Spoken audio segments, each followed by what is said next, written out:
सच्ची कृष्ण कथा की लेखिका रमा अग्रवाल की तरफ से आप सबको राधे राधे। आज मैं गीता के दूसरे अध्याय गीता के सार के बारे में चर्चा करूंगी।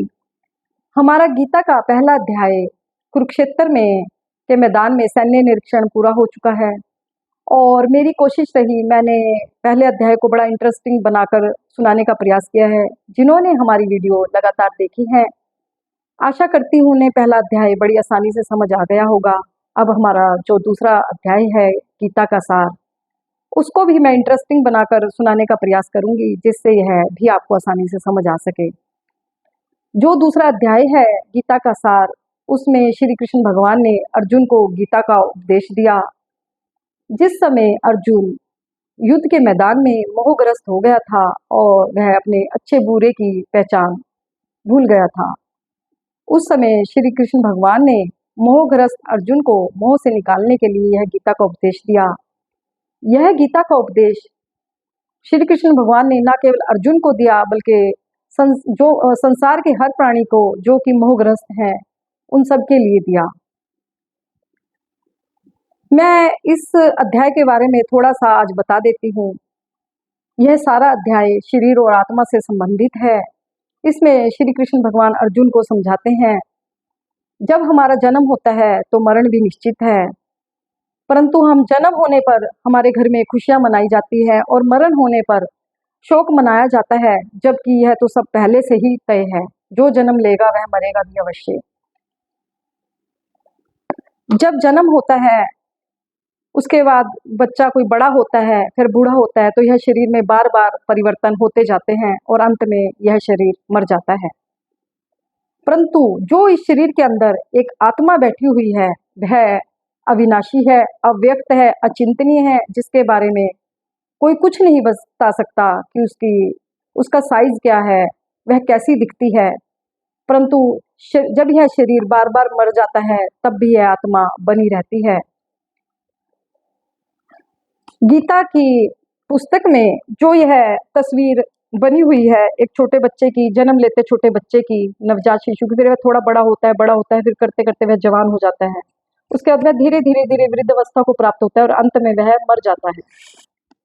इसी के ऊपर यह पूरा अध्याय आधारित है। अर्थात शरीर में परिवर्तन होना प्रकृति का नियम है।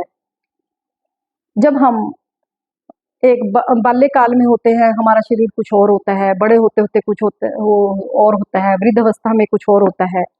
यह परिवर्तन होना स्वाभाविक है। अंत में यह शरीर ही मर जाता है।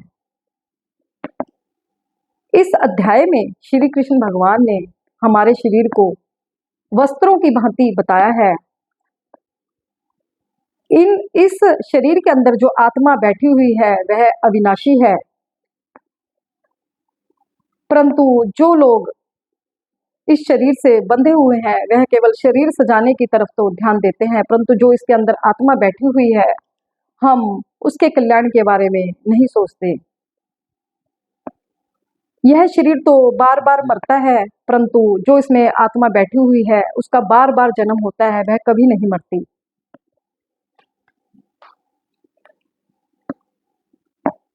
और यहाँ पर श्री कृष्ण भगवान इस अध्याय में अर्जुन को युद्ध करने के लिए समझा रहे हैं और अर्जुन युद्ध करने से इनकार कर रहा है। जब उसने अपने सगे संबंधियों को देखा तो उसका चेहरा आंसुओं से भर गया। आज वह युद्ध नहीं करना चाहता था। तब श्री कृष्ण भगवान ने इस अध्याय में अर्जुन को कई अलग अलग नामों से पुकारा। कहीं तो उन्होंने इनको कुंती पुत्र कहा, कहीं पृथा पुत्र कहा, तो कहीं आर्य कहकर संबोधन किया। श्री कृष्ण भगवान ने कहा, अर्जुन, तुम्हें इस समय यह बात शोभा नहीं देती।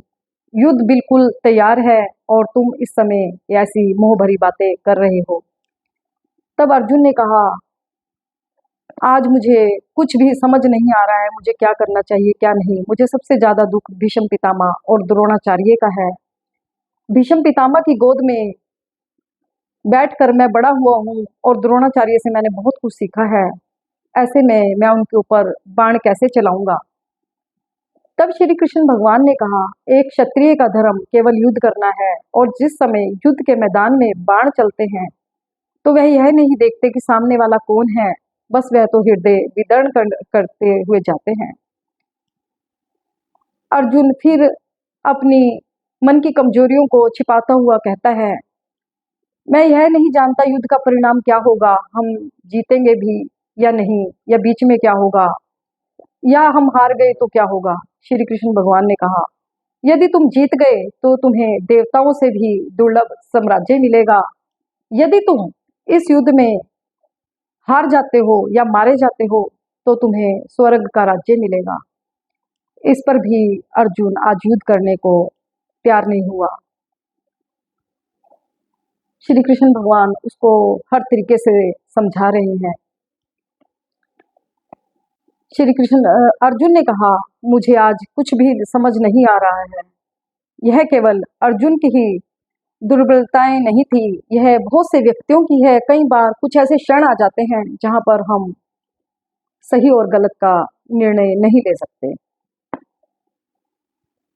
अर्जुन ने श्री कृष्ण भगवान को कहा, मैं आज पूरी तरह आपकी शरणागत हूँ और आप मुझे गुरु बनकर समझाइए, मुझे क्या करना चाहिए।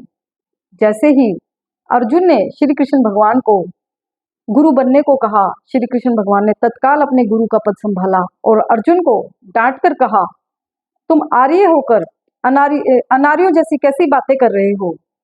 एक आर्य को यह सब शोभा नहीं देता। यहाँ पर गुरु की भांति डांटते हुए श्री कृष्ण भगवान ने अर्जुन को नपुंसक भी कहा। उन्होंने नपुंसक वर्ड इसलिए इस्तेमाल करा, शक्तिहीनता के लिए इस्तेमाल किया। यहीं से श्री कृष्ण भगवान ने अर्जुन को गीता का उपदेश देना शुरू किया। उन्होंने अर्जुन को कहा, ये राजा, मैं और तुम आज से पहले भी थे, आज भी हैं और मरने के उपरांत भी रहेंगे। क्योंकि जब तुम्हें भी यह बात पता है, शरीर बार बार मरता है, इसका कभी ना कभी नाश होना निश्चित है, फिर शौक तुम किस लिए कर रहे हो। जो इसमें आत्मा बैठी है उसका तो तुरंत जन्म हो जाएगा, फिर तुम शौक किसके लिए कर रहे हो। अब मैं आगे की वीडियो कल बनाऊंगी। जय जय श्री राधे।